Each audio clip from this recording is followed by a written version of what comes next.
Shadow takes control. Ethan always considered himself a rational man, guided by logic and reason, until the day he noticed something strange about his shadow. It was subtle at first, a flicker in the corner of his eye as if it moved independently of him. Ignoring the unsettling feeling, Ethan went about his daily routine, but the shadow seemed to grow bolder with each passing day, lingering a beat too long on the wall or stretching unnaturally across the floor when he stood still.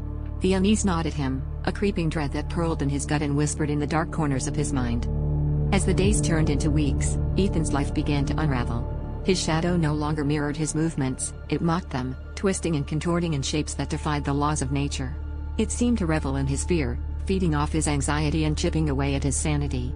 Friends and family noticed his haggard appearance, the sleepless nights etched into the lines of his face, but Ethan could not bring himself to speak of the shadow. Who would believe such madness? Yet deep down, he knew it was plotting, lurking in the periphery of his vision with a malevolent grin, waiting for the perfect moment to strike. One night, as the moon hung high and the world was cloaked in silence, Ethan awoke to find his shadow standing over him, a dark specter with eyes like black holes that threatened to consume him. It leaned closer, and in a voice like rustling leaves, it whispered its intentions, to take over his life, to become the master while he faded into obscurity. Panic surged through Ethan, a desperate fight-or-flight instinct, but he found himself paralyzed, trapped by the weight of his own terror.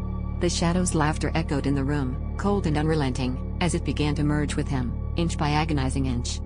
In the days that followed, Ethan became a hollow shell of his former self. He moved through life in a daze, his actions dictated by the shadow that now controlled him. His friends' concerned voices were drowned out by the whispers that filled his mind, a constant reminder of the darkness that had claimed him. As the last vestiges of his will faded away, Ethan realized with chilling clarity that he was no longer the master of his own fate.